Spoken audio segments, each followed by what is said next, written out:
Hello and welcome back, Bee Shifters, to another episode of Bee Shifter. On today's episode, we are talking to Craig Weinschenk, who is a research engineer with UL's Fire Safety Research Institute. And today, specifically, we'll be talking about their research into search and rescue in residential occupancies. They have 21 experiments they did. They have tactical considerations that we'll talk about, and we'll include all that information to get to that information in the show notes. Also with us today, we've got Nick Brunacini and Jeffrey King, so let's get the conversation started with Craig Weinschenk. All right, Craig, thanks so much for being here today and bringing us up to date on what the Fire Safety Research Institute from UL has been doing with search and rescue in residential occupancies. We know that you just got completion of some experiments. Where are we at right now? Is there any new information that you can share, and where are we going with this project? Absolutely. First, thanks for having me on the podcast. Appreciate the avenue to talk about this work. We ran 21 full-scale experiments in purpose-built residential structures at the Delaware County Emergency Services Training Center outside of the Philadelphia area. And we did this at the end of 2020, so right in the peak of a global pandemic. So that made the experiments a little more interesting. It also kind of delayed some of the things in terms of us getting some of the work out. But around May or June of this year, we were able to release 3 technical reports on the project. And we did something a little different this series versus some other previous large-scale fire service reports. Is we broke it up into kind of 3 components. And within the 21 experiments, we had 11 bedroom experiments, we had 8 kitchen experiments, and 2 living room experiments. And so within our floor plan, we had an open floor plan kitchen living room. So we call that kind of our common space. And so we broke the series of reports into kind of your confined or bedroom fires. So there's part 1, which is bedroom fires, then part 2, which is our open floor plan kitchen living room. And then part 3 is our tactical considerations. So in the past, we've had some feedback that says, by page 700, we're done. Or probably maybe by page 25, we're done. And we really want something that's more tuned for the fire service. And so we still wanted to write the larger technical reports so that someone could go back and see, here's all of the graphs, here's every piece of data we measured during this series, and here's the explanation from a fire dynamics perspective of what happened. But ultimately, we also want to know what's the takeaway, right? Why are these important? And that's that part 3 or that tactical consideration paper. And we shrink down the front end, give a high level view of the structure, the experiments, and the, kind of the science that got us to the conclusions, but then really just jump right into the TCs. And so that gives kind of a much more condensed version of kind of our takeaways, a little more digestible for our end users. So what were some of the biggest takeaways that came out of those tactical considerations that you guys saw? There's a handful. One, we came up with 9 tactical considerations, and it's always a tough part because when you're working with the technical panel, it's like, oh, can you do this? Can you do this? Can you do this? And my answer is usually yes, but and we had some more on kind of that we wanted to do, and that's part of our future work. That we just didn't have enough experiments in the series to achieve or to justify technically to say we've met the standard of a tactical consideration from FSRI that we're willing to put out. But from within the 9 that we had, it kind of breaks down to, I like to think of it in 3 phases. So there's one where there's suppression with search. So what can you do while you're working simultaneously? And I'll come back and talk a little bit in depth on each one of the 3 phases here. The second is, well, what happens if you're searching ahead of suppression? So all your pre-suppression work. And then the last piece is, well, you found the occupant, what can you do? So what's your rescue component? And so for the first phase, or the first big takeaway, and this kind of backs up things we found from the coordinated fire attack and from the fire attack that we did in the lab, and even some of the previous studies before that, is if you've got sufficient resources to perform suppression and search simultaneously, do so. And so we did suppression, interior suppression, initial exterior suppression. And what we found was that if you're performing that suppression tactic properly, go ahead and start searching. You're not going to have an adverse effect from suppression that could have negative impact to the searching firefighters or to the occupants that they're searching for. So that was kind of one of the big takeaways, and maybe not necessarily unique to this study, but more confirmatory, from other studies. In particular, I think the fire attack has a very similar tactical consideration. But what was unique is the instrumentation in this study allowed us to quantify a whole lot more than we ever have before. And so it adds a little more depth to the project or to the tactical consideration. So when you say properly, would you be deferring back to, like, say, the water mapping and doing it in accordance with, say, that study?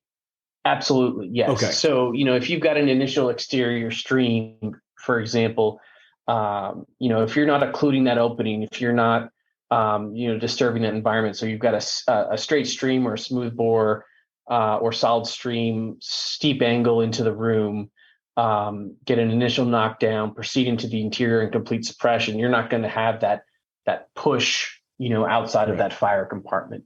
So it's all about proper water mapping and recognizing air entrainment. And the same goes for the interior. So recognizing, if you are going to make a push down the hall, okay, do we want to entrain air behind us, or do we want to minimize that based on where the potential vents might be?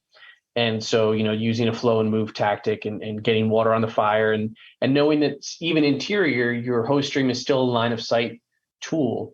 So if you're coming down in a hallway and the bedroom's on the left-hand side, hugging the right-hand side so you can get that angle off the king stud of the door to deflect into the fire compartment, that's kind of the optimal way. That's going to knock down that fire as fast as possible. Go ahead and continue searching off that line, or as a second crew, search ahead of the line as you're suppressing the fire. You're not going to have that negative effect. And then the second piece, about five tactical considerations that fall into our pre-suppression search, and looking at whether it's a door-initiated search or window-initiated search. We took the approach similar to how we have in the past of just defining the tactic as what we're doing. I know in the fire service, there's folks who are very pro-acronym or some folks that don't like acronyms. And so we've, similar to our exterior water, where are you putting the water from? For searches, what are you doing? Are you entering through a window, through a door? Because they're all interior searches as soon as you cross the threshold of the structure. And it's like, are you creating a vent? Are you not? And then are you isolating as part of your search tactic or not? And, what we found is kind of, and the way we structured these may be a little different than some of the previous studies, but it kind of goes from a little bit of a funnel, as I like to say, from potential, hazard or hazardous situations. So if you consider if you can make an entry into an already isolated space, right, that's to your advantage for both the searching firefighter and the potential occupant, because imagine you do a window initiated search into an isolated bedroom. That door is closed. Opening that window does not establish a flow path between that vent and the fire compartment. It's the only flow path begins and terminates at that window. So you can enter that space, search it. You're not going to draw gases, at any different rate across that door, as long as it maintains its closed position.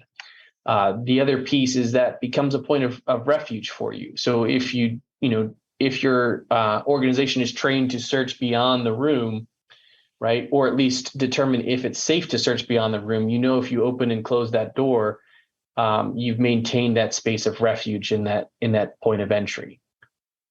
The next phase, though, is we don't necessarily know if that door is closed. Now, size up can tell us a whole lot about that, but sometimes we just don't know, and so if you do enter a space, isolation is key. So being able to then isolate a non-isolated space or a space that's connected to the fire compartment via vent flows, then isolation is going to provide both thermal and toxic exposure protection for you. In particular, once you've isolated that space, so imagine you start a door-initiated search and you enter into a room that can be isolated. Isolating that door provides the barrier for new thermal or toxic exposures, but then get to an exterior window and vent it. So if you've got an isolated space, venting that space is paramount towards reducing the hazard. If you are in a non-isolated space and you are connected to a flow path or along a flow path that is connected to the fire compartment, ventilation is not going to be your friend, right? You're going to eventually draw toxic gases and heat towards that low pressure vent that you've created. So the big thing ahead of suppression is isolation. Isolation and then local exterior ventilation. And another key piece was, sometimes we can isolate, right? So we know that folks are entering to a compartment and they're going to do so because the scenario dictates the need for that action, right? There could be a report of a trapped occupant that says, okay, we're going to go try to find this occupant. We're going to enter this room and maybe there is no door, right? What happens in that scenario? And one of the things we did was we varied the different bedrooms. So we had this 4-bedroom house and we could choose the entry location based on distance from the fire compartment. And what we found is that as you increase that distance from the fire or increase that vent point from the fire, you bought yourself more time.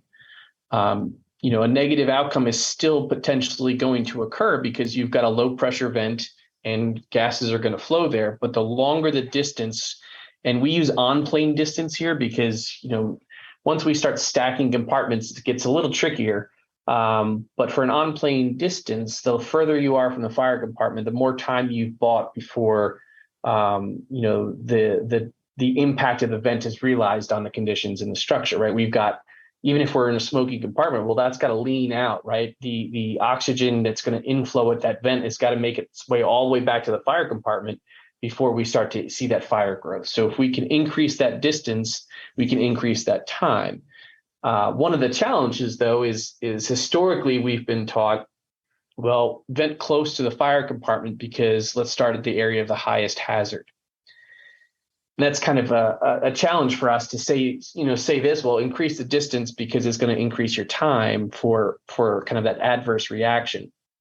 And so a lot of it is then, kind of on the incident commander, like all of these tactical considerations are, right? They're recommendations based on kind of what we've learned from these experiments. And it's up to the folks who are ultimately running the scenario or the incident to make the best determination based on the information that they have.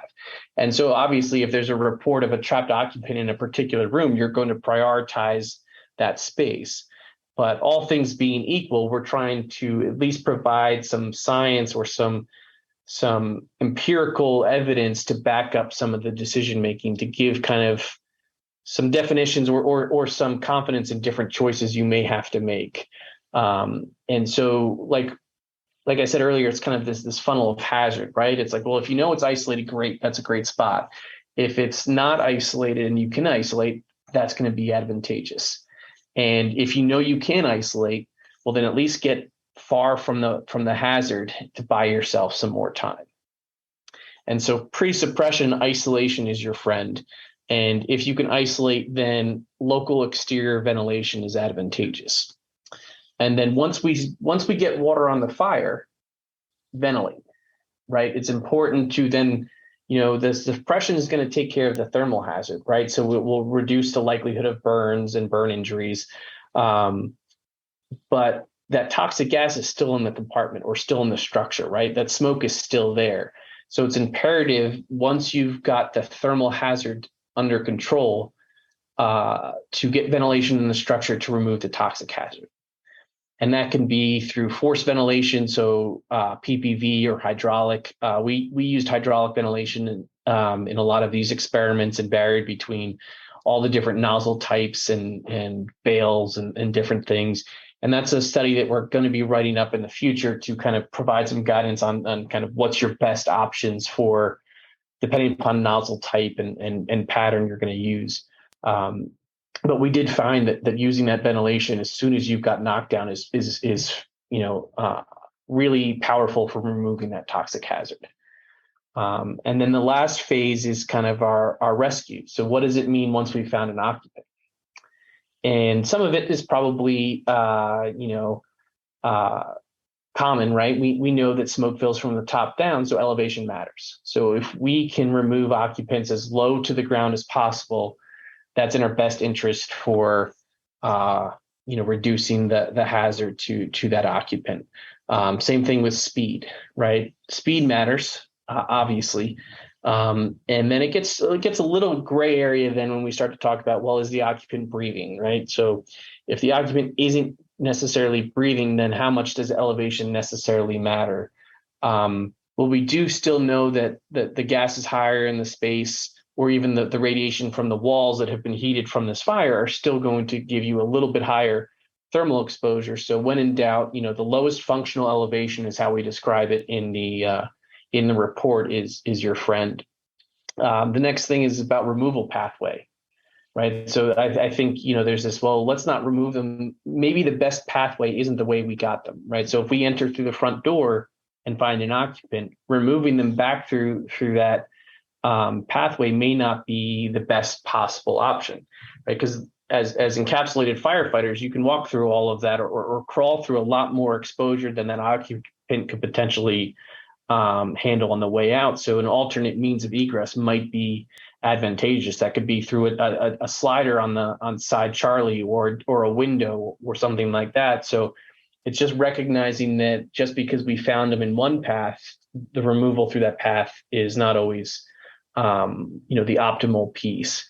And then the last one is about potentially delaying removal, which is kind of a little bit counterintuitive, right? We found them. Well, why would we wait? Well, what if there's hoarder conditions and we can't get them out that pathway? Can we get them to a point of refuge within the structure until we can get them to safely out of the structure? So that could be, we find them, let's isolate them, let's take that window. So we've got, isolation with local exterior ventilation, get them to the window until we can get the proper resources to remove them from the structure. And so this is where, if you're arriving with 10, 15, 20 firefighters, may not be as significant as if you've got, 6 firefighters on the fireground in total. So it's recognizing, how do you optimize your resources, or recognizing that there's options in place so that make the best decision. A lot of times we call it a tactical pause, right? And so when we say delay removal, that might not be, we're going to wait minutes. It could be, let's isolate and assess and, communicate to IC, recognize, where the resources are and when they're coming, and then make the best decision following that versus maybe an initial rush of, we've got to remove them right away. And potentially we drag them through the smoky hallway, down the smoky stairs, out through the smoky front door. When, had we had some communication, let's get some ventilation in place and let's get the smoke out, and, waiting that short distance or the short time could provide a longer benefit for the occupant. 4-bedroom, yep. Single story, all on plane, fires in the living room. You make your way through the front door, you're dealing with the fire, you find the victim in the back bedroom. Maybe your best option at that point, isolation in that bedroom, maybe exit through the window, as opposed to bringing them back out through all the hazards, the toxic and the fumes and the heat and everything else. Exactly. Or it could be, let's wait 30 seconds, let the suppression crew finish their job. And now we can, they start hydraulic ventilation, or they start PPV. And now that pathway of removal, even though it was the same, is now not as hazardous as it was. So it's just recognizing kind of where you are on the timeline of your incident can go a long way towards finding that optimal removal for a potential occupant. So, if I'm hearing you right, is a general standard practice. It is more effective to perform fire control ahead of everything else in offensive fires. That's a very good question. We ran kind of a number of scenarios, both search ahead of suppression and during suppression and post suppression. And I think it's hard to necessarily completely generalize that to say absolutely fire suppression must be performed first. I think I don't want to devalue fire suppression, because if you can stop the source, stop the hazard, you're immediately improving those scenarios. But if all resources arrive at the same time, yes, prioritize a coordinated search and suppression. But if you don't have a suppression crew there are certainly things we can do as far as search and rescue are concerned that can provide better outcomes for potentially trapped occupants. If you have only one crew and there's a suppression crew and you're going to search off the line, knocking that fire down is tremendous, especially because once you've got suppression, right, and you can start ventilating, you're going to improve your visibility. You can improve the effectiveness at which you can potentially search those spaces. You reduce the hazard. But again, if there's a particular life hazard in a particular compartment, then you want to prioritize minimizing the hazard to those trapped individuals. Is the opposite true then? Would you ever search ahead of a fire attack? So you would have firefighters inside a building with an out of control fire that are not addressing that, and they're searching instead. So they're searching ahead of the attack, like they're a rescue crew. Is that safe and effective for anybody to do that? I think there's scenarios where it is. I think okay. if the compartment you're entering is isolated, searching ahead of suppression is certainly so just because a part of the structure is fully involved doesn't mean the whole structure is fully involved. And so you've got searchable spaces within that structure that you could get to and search, but potentially then searching beyond that compartment could be significantly more hazardous than had just entering that isolated compartment. So you keep using the word isolated. Yep. So that means there's a barrier between you and the fire. The fire cannot get you.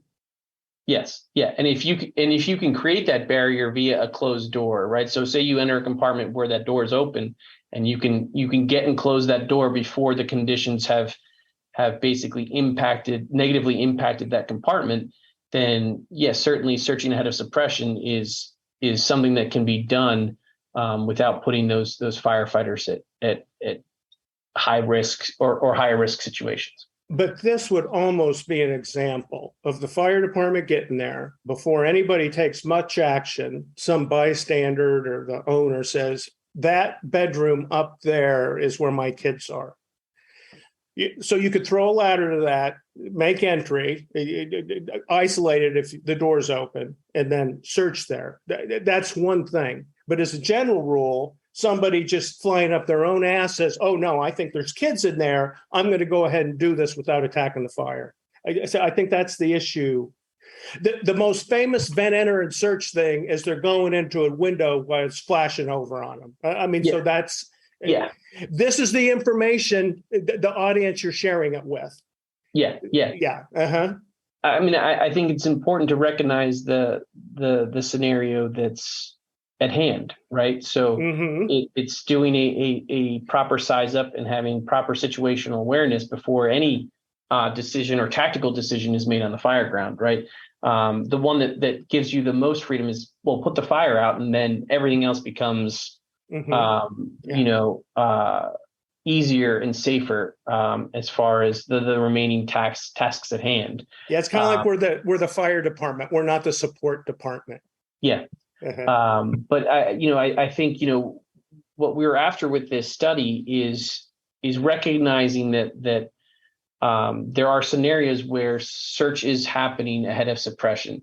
And not necessarily in any kind of reckless manner. There's something that's driving or precipitating the need to search these compartments. What information can we provide to at least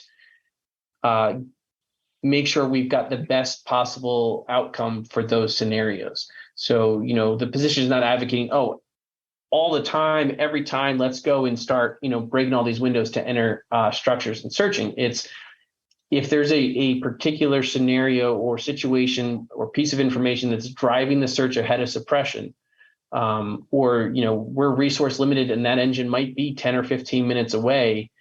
What can we do to size up a building and identify that, hey, there's a space here that I can safely enter if I recognize these cues, right? If I recognize that it's isolated, or I recognize that I can isolate upon entry, then let me go do that and search that space and clear it, so we know that hazard is, or there is no immediate threat to a life in that compartment.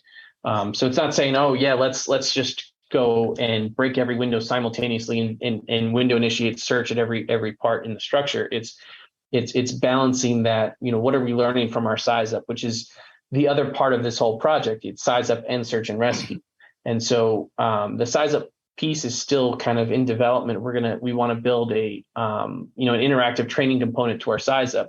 But I think recognizing everything you can learn from a size up can drive, intelligent decisions for how to perform, search ahead of suppression, search during suppression, and search post suppression.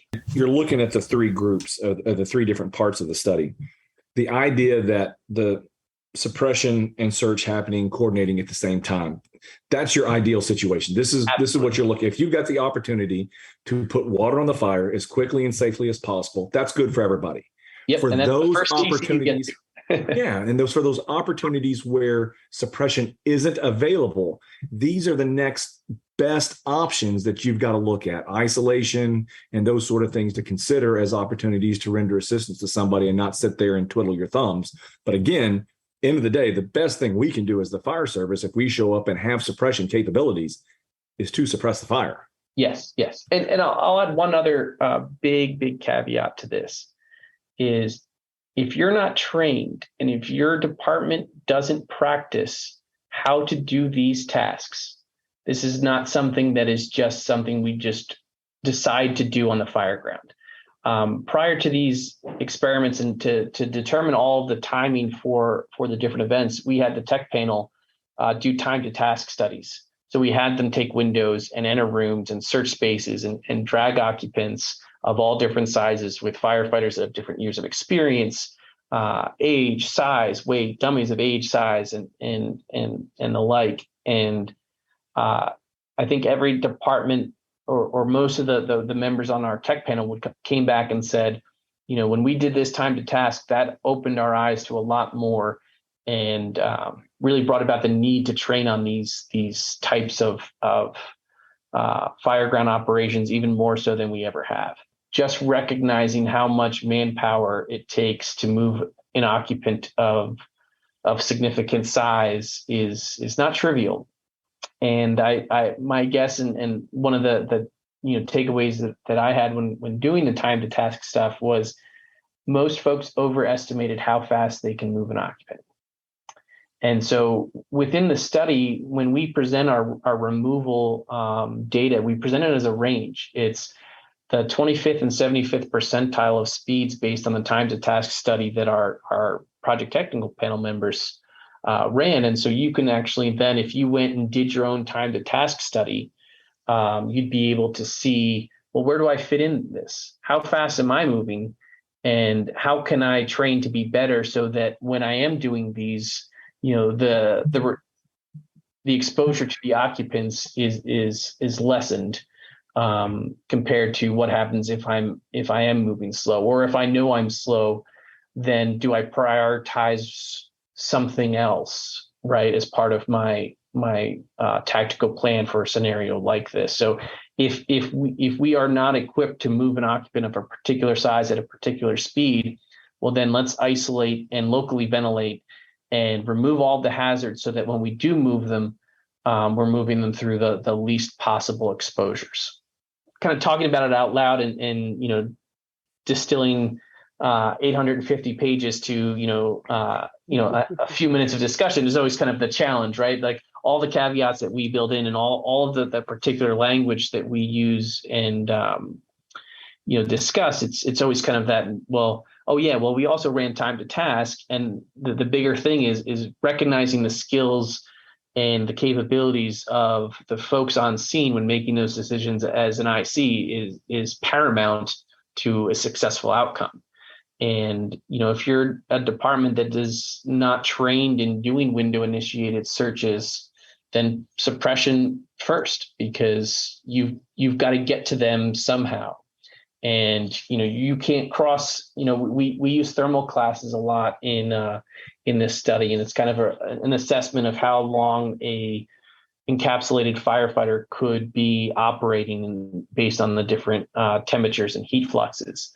And, you're not going to be able to cross, a hallway that's on fire in here. That's beyond the limits of our protective equipment, even with the highest TPP ratings and so on and so forth. So, in order to get to some of those spaces, you've got to suppress the fire. That's why the top TC in our paper is the timing of search and suppression. And then it goes to, well, what if you are ahead of suppression? And that timing could be a minute. It could be 30 seconds. Where does your timeline fall within the fire? And then where is the fire? Is it compartmentalized in a room? Is it in a large common space? Those things do matter because it changes, the reaction time to ventilation. For example, we had, in one of the scenarios, we did window initiated search on one side of the hallway into both bedrooms. On the other side of the hallway is the fire bedroom and a room that stayed closed as our control. When we did not isolate the room directly across the hall, so now the distance is, maybe 19 feet from that vent that we created and the doorway, we flashed over that bedroom across the hall in 90 seconds. So, Wow. When you don't isolate, your timeline, your window for operating in conditions that aren't going to deteriorate is very small. When we made that distance 27 feet or 30 feet, we bought ourselves 60 seconds or 90 seconds longer. But that's in our one scenario, right? That's in our single family 4-bedroom ranch. So the big takeaway for me, though, is if you're entering a space close to the fire compartment and you can't isolate, you are not going to have a successful outcome unless you've suppressed the fire. I think talking about the vent enter search and then the isolating component, I think looking at some of the studies, even coming out of Governor's Islands, the idea of talking about how important that isolation piece was, but nobody really understanding how long it was going to take to get to that spot, to get in through that window, to get through that door, to isolate that flow path from the rest of the hazards. But they all started doing it because it sounded good on paper without actually knowing the risk they were putting themselves into because they hadn't practiced the skill set. Exactly. And that's where that training component is paramount for any of this, right? So you need to know from your department how long it's going to take you to break that window, how long it might take you to get up over that windowsill. How high is that windowsill in, when you're arriving on Main Street versus Willow Street versus, the next street over, that matters. How far do you think that window, can you use the thermal imager, or can you open the window versus taking it to minimize your vent area when you're making your entry, right? Because that's going to buy you more time than having, all of the large ventilation areas. And then, how long does it take you to then go to across that bedroom to isolate? And so if you start putting that counter and recognizing how long it's going to take, is it one firefighter or is 2 firefighters going in? How long is that scenario going to take? That's going to dictate, is this something that our department can successfully do in order to have a positive outcome? The other thing is you could also do this during suppression, right? So if you've got, say, a fire in the living room or kitchen, and it's going to take you X amount of time to really get that fire knocked down, well, you can also send someone through a window at the far end of the house while suppressing, right? Because now you're putting them in a closer possible proximity to the places you need to search, as opposed to having to follow in behind the line and wait for all those things. If we know seconds matter and trying to get to an occupant as soon as possible matters, right, you can simultaneously perform a window initiated search while suppressing through the front door for that fire. Because if you're knocking down that fire, you're not having that negative outcome or that negative response to the additional ventilation. So really, when you're looking at all of it together, not just from the search and rescue studies, but when you put all these studies together, it's really imperative for everybody to be able to pick up those pieces that are presenting themselves right then. For our audience, we're dealing with a bunch of incident commanders, and we're talking about people who are having to look at the critical fireground factors. And some of these factors may be coming from multiple different studies, and you've got to combine these all into one strategy to keep your people safe on the fireground. Oh, absolutely. As much as we have individual reports, it's the collection of evidence that we've generated from experiments, and also the collection of evidence that you guys have gained from experience, right? These don't stand alone as the only thing that matters, right? It's your training, it's your experience, and then it's research all come together to provide the best possible situational awareness for an incident commander. And so absolutely, I think every study kind of builds on previous studies, and same thing for things we're going to be doing down the line is what else can we learn to provide insight to improve successes or outcomes on the fireground. Well, the other challenge I think with this type of research is it took place around a 4-bedroom, 2-bathroom, common area, 2,400 square foot house. Yep. Is our tendency to take that research data and apply it to a 100,000 square foot, 4-story retirement home, supervised care facility. I think it becomes, like Jeffrey said, it's part of the critical factors. And you think, no, I'm not doing search and rescue in that building. We're going to put the fire out. I'm not going to do window searches on 4 floors of this. Yeah, absolutely. It's applying it to what you're sitting in front of, I guess. Yes, 100% agree. I mean, at the start of our tactical consideration section at the start of the report, we highlight that these experiments were conducted in this type of structure. One of our future plans is to build a multi-story townhouse or a split level, and then now when we've got off-plane fires or we're searching above a fire, how does that impact things? So these are all within the context of a single-story, single-family, structure. You add a basement in, does that change, especially if you've got fire in that basement and put the fire out in the basement, then search above the fire, because our structure did not have a collapse hazard, right? There was no floor to potentially fall through. So to your point, absolutely, it's recognizing that situational awareness or the situation that you're responding to is probably the most important thing you can have upon arrival is knowing what you're up against. Is there a walkout basement, right? So that 360 is important because we know that there's so many structures that may look like 1 story on side A and 2 or 3 stories on side C, and how many bad outcomes have occurred in those types of situations. So this is for these tactical considerations, it's applied within the context of this structure type. And it's one part of search, much like we did the ventilation studies. It was, well, here's horizontal, now here's vertical, now here's PPV, now here's, once we had some ventilation, then it's like, okay, well, now we'll add suppression.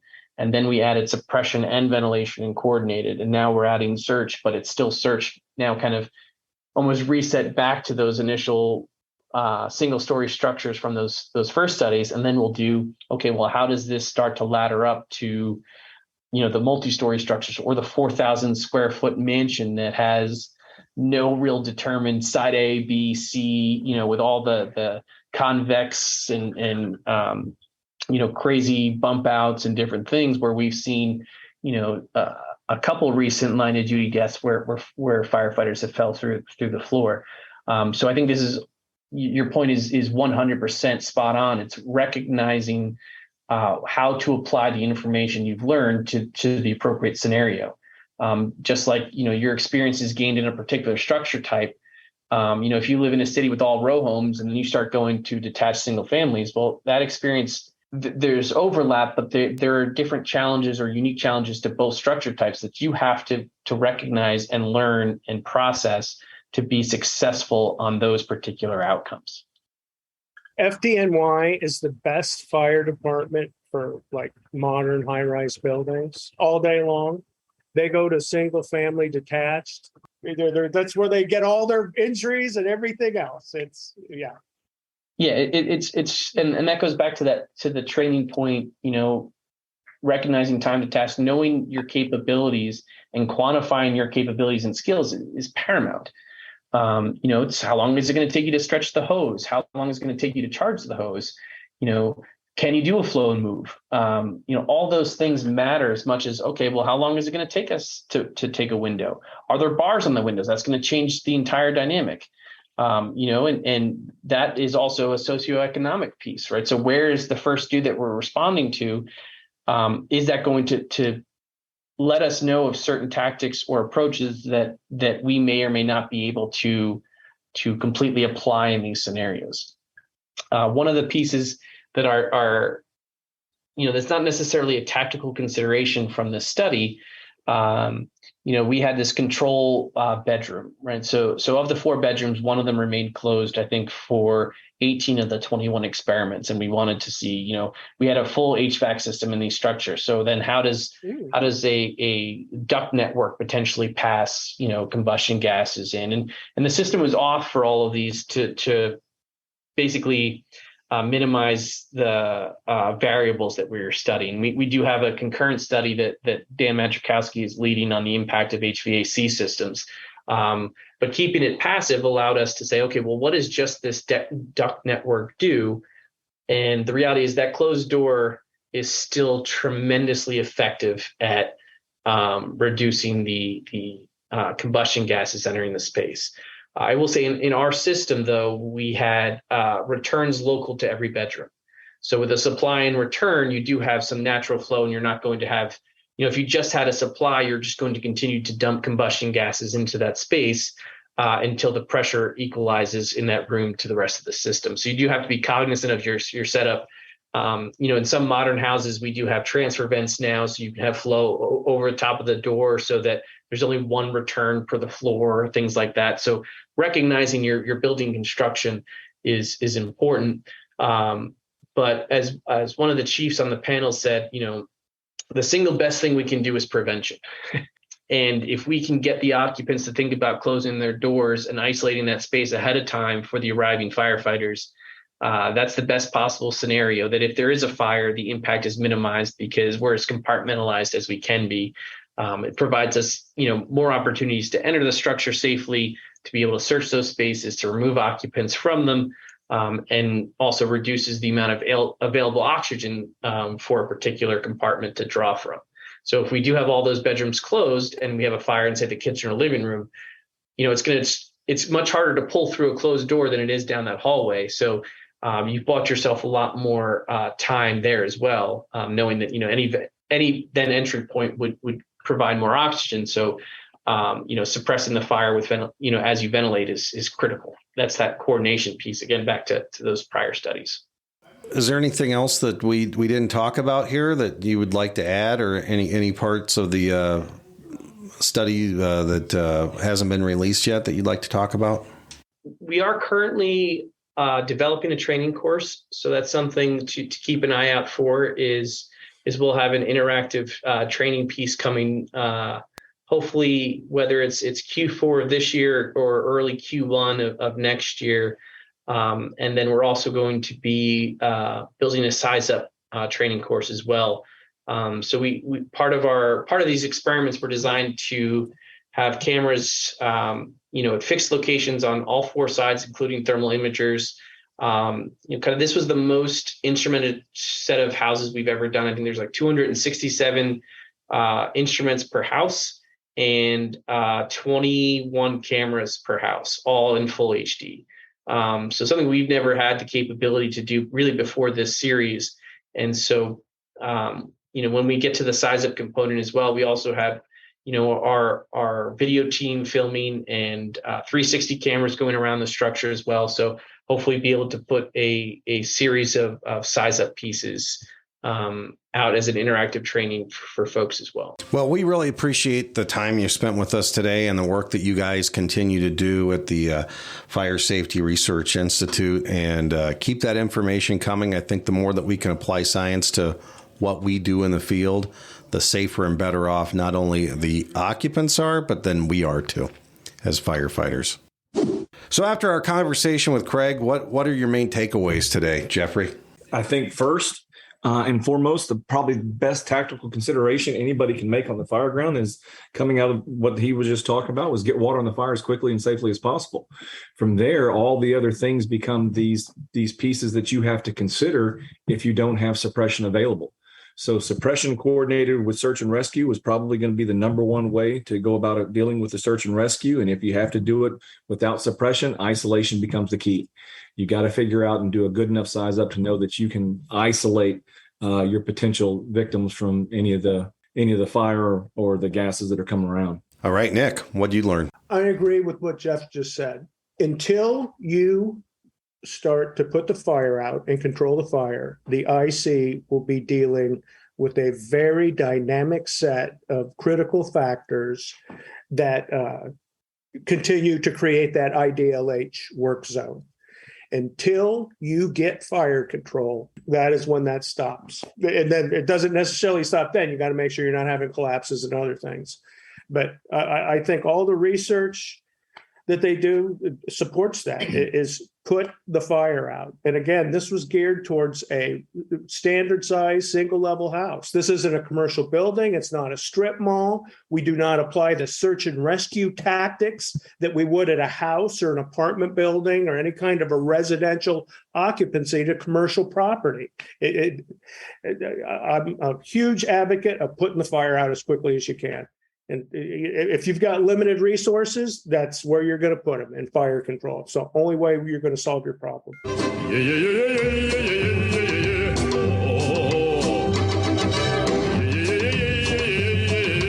All right, timeless tactical truth. Today's tactical truth, the Jack of Clubs. And this is, we haven't gotten this one yet. That's a wild card right there, Vance. The Jack of Clubs will take some trump. The risk management plan must be known and understood by every team member.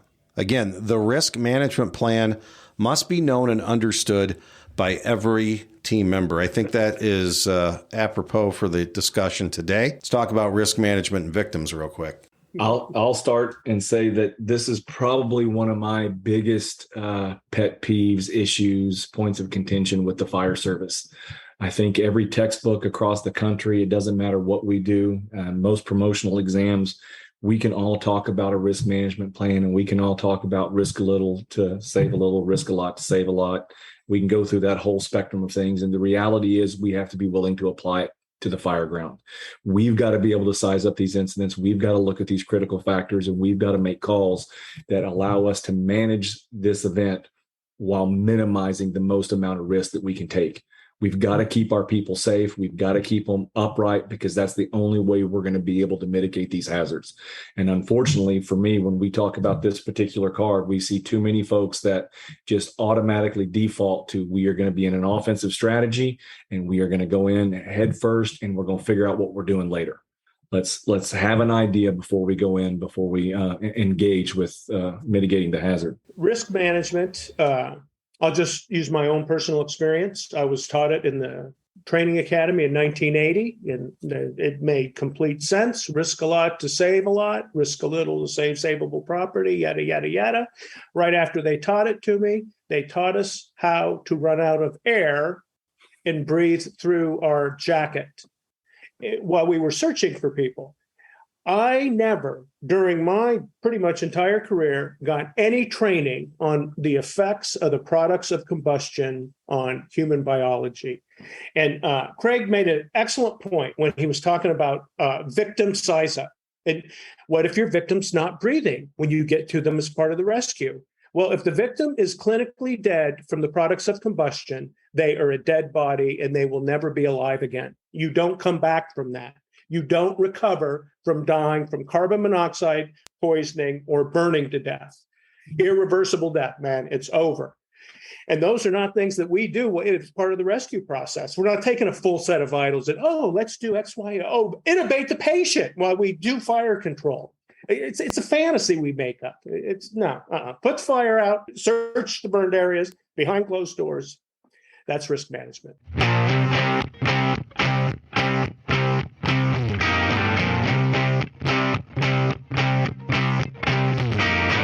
All right, we'd like to thank Craig Weinschenk from FSRI, the Fire Safety Research Institute from UL, for joining us today and talking about search and rescue and residential occupancies. His information's in the show notes if you want to link to all that good work that they are doing at the FSRI. If you have any comments for any of us, the hosts, you can find our information in the show notes as well. And if you like what you heard, or even if you didn't like what you hear, but you find us intriguing, share us with a friend. That's how we grow the podcast. And if you also like it, please subscribe with whoever you get your podcast from so you don't miss an episode. Until next time, thanks so much for listening to B Shifter.